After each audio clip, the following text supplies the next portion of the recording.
Okay, first off, I'd like to apologize. It has been several months since the wife and I have done a video for our channel. And, you know, damn it if life just doesn't get in the way. In case any of you are wondering, I don't plan on doing a Transformers Last Night review because that is total garbage. And if any of you have actually paid money to go and see it, shame on you. Shame on you. My wife and I will be back tomorrow to give you our review on Spider-Man Homecoming, which we viewed last night. But since she is working tonight, I figured I'd jump right in and do a review of the live-action Beauty and the Beast that I just recently watched. My overall opinion of this film is very mixed. It's average at best. And everything that is actually good about the movie, they've basically took the animated version of it and tried to make it, live action. Now, to me, when live action is being presented, that means it's real places. Like the setting is real, the backdrop is real, the people are real. It's like the Jungle Book all over again. When just the kid is real and everything else is fake, that doesn't make it live action to me. It's still animated because people are sitting down and they're creating everything on a computer or even on a piece of paper. It's not live action to me. Now, if these movies were done in a castle, like somewhere in Europe, great. But I didn't feel that at all. And all of the great things that I remember from the animated movie, I think are tarnished because when you're watching the film, you feel like none of this is real. The ballroom scene looks fake. And that's supposed to be one of the best scenes in the entire movie, the animated movie, mind you. But before I get into that, let me backtrack and give you a quick rundown of the film, if you haven't already. Okay, are you ready? The movie starts out in a giant ballroom with the prince and a bunch of his beautiful people guests. A woman comes crashing through a door. It's not like it's not like a knock on the door and like, hey, could I come in for food and whatever. This woman seriously looks in distress. She looks like she needs help in some way, shape, or form. And all the prince can do is just sit there and laugh at her. And right now, I'm already getting pissed off because, if you leave the story vague of how the prince became the beast, you can interpret it any way you want. He could have been mean. He could have been ruthless. He could have just been like it was in the animated movie, like he didn't want to help anybody. But in this case, he showed no compassion, which, as a human being, that's what you should do. In the Greek mythology, all strangers were greeted as welcome guests in their home because you never know if that person will end up being a god. And I guess Disney ran with this because the next thing you know, she turns into the enchantress and then she puts a curse on everybody. She curses the prince, turns him into a beast. She curses every member at that party, turns them into household items and trinkets and knickknacks and all this other. You get the idea. One thing that's smart though, he curses not only the people living in the castle, but everyone living in the nearest village, in the nearest town. No one remembers the prince or remembers what was going on. They don't even remember the castle, which you could probably see in the distance. Maybe, I don't know. I'm supposed to be led to believe that the events of this film is taking place around the same lifespan as a flower, a rose. But I'm assuming between the growth of the rose to the inevitable death of the rose, the wilting and stuff like this. Which maybe, a week, 2 weeks? So the beast has to find a true love with the way he looks, She needs to fall in love with him so the curse can be, well, so everyone can be freed of this curse. They never really touched base on that in the animated movie. Whatever. We cut to the village, and one of the first song is about to happen. And I have to say, every one of these songs, every one of them, it doesn't feel organic in any way. It feels like it's more forced than anything. And it's very, very disappointing. I wanted to sing along, but I'm watching it, and it's just like, Every villager in that town thinks that Belle is the weirdest human being they've ever seen, just because she is more interested in furthering her knowledge and reading books than trying to find a man in her life. Wow. It's one thing to just see a woman walking around with a book. It's another thing to hear the villagers saying it, to the audience. I don't really like that. I get the concept of exposition. Children may not, but let's face it, you wait a few years, they're going to watch it again, they're going to get the concept of exposition. It doesn't need to be shoved down your throat. And I get, this movie's supposed to be for the Disney audience, with just children and some adults like myself. But I feel it's insulting. And the villagers are not nice at all. They are rude human beings, and you don't know why. They're cursed. Like, they're upset, or they're sad, or they're missing someone, but they don't know why they're missing someone. They don't know who this someone is. So I'll give them, I'll pull back on that a little bit. Okay, fine. Kevin Kline as Maurice, Belle's father, is perfect. He was excellent. There's no reason to touch base on that, other than he just looked like a crazy, crackpot, senile, old inventor. And again, he did great. Excellent. He goes off to some invention convention, gets sidetracked, stumbles upon the old castle, and apparently gets thrown into a jail cell for picking one of the beast's flowers. A rose, I guess. I was actually fast forwarding through some of the film because I got bored real quick, but I figured I'd just muscle my way through it. The horse Maurice was riding on backtracks to the village, grabs Belle, and then backtracks again to the castle. I don't like the introduction of the beast. I don't like the look of the beast at all. I'm going to be talking a lot about the CGI, but I'll get to that in a minute. I'm almost there. Belle offers to take her father's place, which is weird, but fine. Let's move it along. We're finally introduced to Lumiere and Cogsworth. And listening to Cogsworth, I thought it was Patrick Stewart. And then finding out that it's Sir Ian McKellen, it's Sir Ian McKellen doing his best impersonation of Patrick Stewart. I was very disappointed in that. I feel like, why don't you just get Patrick Stewart? Ewan McGregor plays Lumiere. He did okay. I didn't go out of my way to memorize any other characters. I knew Mrs. Potts and Chip, and that's about it. There's really nothing much else to say about the other cast of characters. I didn't find them funny.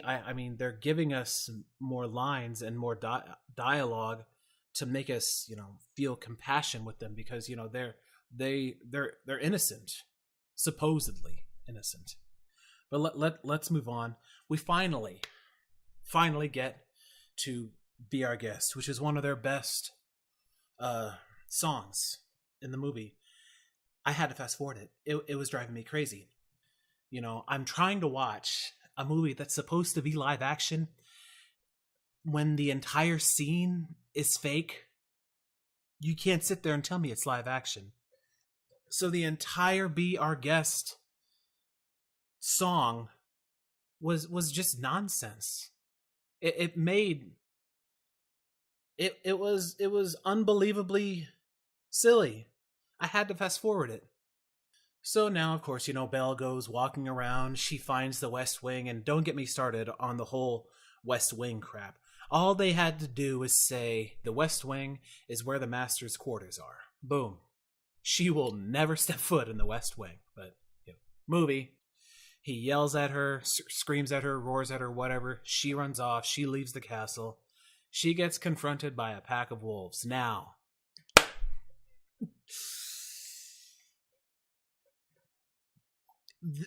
these are the worst CGI wolves I have ever seen. It's a simple trick. In horror movies, when the killer holds up a weapon, let's call it a machete, he's going to strike it on a tree or a piece of concrete or something to remind us that it's a real weapon being used against a human being. And when he's about to strike his victim, the camera cuts and it goes to a prop or fake weapon to kill the victim. Okay? The same concept can be used with CGI. You give us real wolves. They don't need to be in the same area as Belle. They can be put in later. That's been done before. Give us a pack of real wolves, and then, when the scene cuts, splice in the fake ones. Remind us that the wolves are supposed to be fierce, scary, and real. I didn't get any of that. None of it. I was very disappointed. And then, of course, Beast comes, saves the day, attacks the wolves. One of my favorite scenes is when, the Beast grabs the wolf and roars in its face, and then, they're face to face. The wolf and the Beast are face to face, and who has the bigger roar and who has the larger mouth. It was so cool and epic. Didn't get that with this. It wasn't epic at all. We get to one of my favorite scenes, believe it or not. You can consider it a throwaway scene. I loved it in the animated version. I enjoyed it in the live action version, and it's very simple. She's dressing his wounds. He yells, "It hurts. If you didn't move, it wouldn't hurt so much. If you didn't run away, this wouldn't have happened. If you hadn't frightened me, I wouldn't have run away. If you would have stayed out of the West Wing, blah, blah, blah. Well, you need to learn to control your temper." That is the first argument that they have as a couple. And yes, you need to consider these two a couple. That's essentially what they are. Stockholm Syndrome or not. Now they're starting to get along. They're starting to speak to one another. He eventually shows her the library and all this other stuff. They are talking. The singing felt so forced. It drove me crazy. In the Jungle Book, you have 2 songs from the original version, and then left it at that. It felt like a better movie because they weren't forcing the songs down your throat. It felt more organic, The bare necessities felt more organic. I Want to Be Like You with King Louis felt organic. All of these songs in Beauty and the Beast did not feel like that at all. Maybe like Beauty and the Beast song in the ballroom. I'm not there yet. I'm still not buying them as a couple, but why would I? I'm basically trashing the movie at this point. We jump to the ballroom scene. She's in her yellow ballroom dress. It's pretty, blah, blah. And then it pans to the Beast, and you see him in his, attire from the animated version. It really points out the flaws in the CGI. The Beast is bad, and you see it. And you see it. It is bad. There's other stuff that they mention. They mention Belle's mother. They mention, Paris, France. That apparently Beast shows her a book that can take her places, which makes no sense. She's eventually given the mirror. Wait, you know what? I completely forgot. Gaston and Le Fou. Le Fou, for those of you who don't know, is literally translated as the fool. This character is the fool, and he is gay in the movie. He has a crush on Gaston, obviously. Gaston wants to be with Belle. Belle's not interested. Gaston goes out of his way. Even the Gaston song, one of my favorites, felt forced and inorganic, and it sucked. There's no reason for me to keep harping on the songs. Gaston bumps into Maurice. He tries to help him. Once he finds out that Maurice has no intention of helping Gaston, trick his daughter into marrying him is not the right word. Not tricking, but try to convince her to marry him. He is crazy. Like, he brushes him aside. Like, never mind. I'm not going to help you. Let's go ahead and skip to the end where the villagers go into the castle. This fight scene seemed to drag on for way too long. It didn't feel that long in the animated movie, which it probably wasn't. But it felt laughable at some point, and you just got tired of it. And I'm glad, and somehow, the humans were defeated and they just started leaving the castle. Either they felt defeated and just gave up, or they just started leaving the castle. Like, okay, like, we're defeated. All right, see ya, bye. Gaston finds the Beast. He starts beating on him with the club. Beast finally sees Belle again. He takes the club, throws it away, grabs Gaston by the neck, and he's now pleading for his life. Real sympathetic. Oh, please, don't kill me, please. I'll do anything you say. Please spare my life, Beast. Oh. And I could hear it. I could see it a mile away. Like, don't call me a beast. He tells him to run off, and he goes to he jumps rooftop to rooftop to see Belle again, because he's just so glad that she's back. And then Gaston shoots him, and then he shoots him again, and then he basically falls, not in Belle's arms because he'd probably crush Belle, and he just falls right at Belle's feet, and she's trying to help him, and somehow, like, him dying is causing like a rift in the castle, and the castle starts to crack and shake, and the next thing you know, Gaston's feet fall from under him because the entire floor crumbles to the ground, and Gaston falls to his death. Now, he is so glad that Belle is, back. She said, "I'll never leave you again," and like, he literally dies right in front of her. Like, good points for you, Disney, for actually going through with him dying. You see the final petal of the rose just fall to the ground, and I swear, this is probably one of the worst scenes, not in just the movie, but the history of Disney scenes. All the inanimate living objects start becoming like actual objects. They are not alive anymore. So basically, these living objects are dying.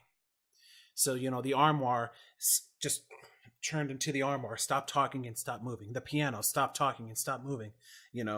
Chip, his mouth disappeared. He was looking for his mom, and he stopped talking and moving. Mrs. Potts, and here's Cogsworth and Lumiere, the last ones, and they're talking to one another. They're apologizing to each other for everything that's happened. And then you physically see Cogsworth just disappearing into this object, like he's not even there anymore. And it's like they die, and it just made me so angry. Like, I wasn't sad. I was so mad that they forced us to watch this. Like, what child deserves to watch this? So at the very end, when all hope is lost, here comes the Enchantress again. She sees that she has fallen in love with him, and then she finally says, "I love you." She brings him back to life, turns him back to human, brings all the inanimate living objects back to life again, turns them into people, and then completely restructures the castle to what it used to be. All the villagers remember who their loved ones were. They come running back. They meet each other again. They're happy to see each other. Belle is introduced to her actual prince. I know the actor. I've seen him before. He's actually a really good actor, and I hope they used him in the motion capture as well, because again, I think he's a good actor. They have a giant, ball again. Everyone's invited. Even like all of the villagers are invited this time around. Belle and the prince are dancing. And probably the best line in the movie is that she wants him now to grow a beard. But that doesn't negate the fact that the movie fell flat on its ass. Now, I apologize if you enjoyed this movie. But it feels to me that if you enjoyed this movie, you've never seen the original animated movie. And if you ask me, which movie would I let my child watch? It would be the original animated movie. But that's just me. And hell, I don't even have children yet. So what about you guys? Did you watch Beauty and the Beast? Did you like it? Which one did you think was better? Do you prefer the animated version, or do you think this one did well? Or are you like me? Did you think that CGI sucked? Do you think Disney just phoned it in with this movie? Are you worried about the upcoming Aladdin and Lion King movies? Whatever you think, whatever you thought, let me know. My wife is going to be here tomorrow. We're going to do Spider-Man Homecoming for you. We got Wonder Woman. She's going to be very mad at me if I do that by myself, because I'm pretty sure she's going to want to do Wonder Woman. I have a lot more movies to talk to you about. So please stay tuned. And if you like what you see, please subscribe to this channel.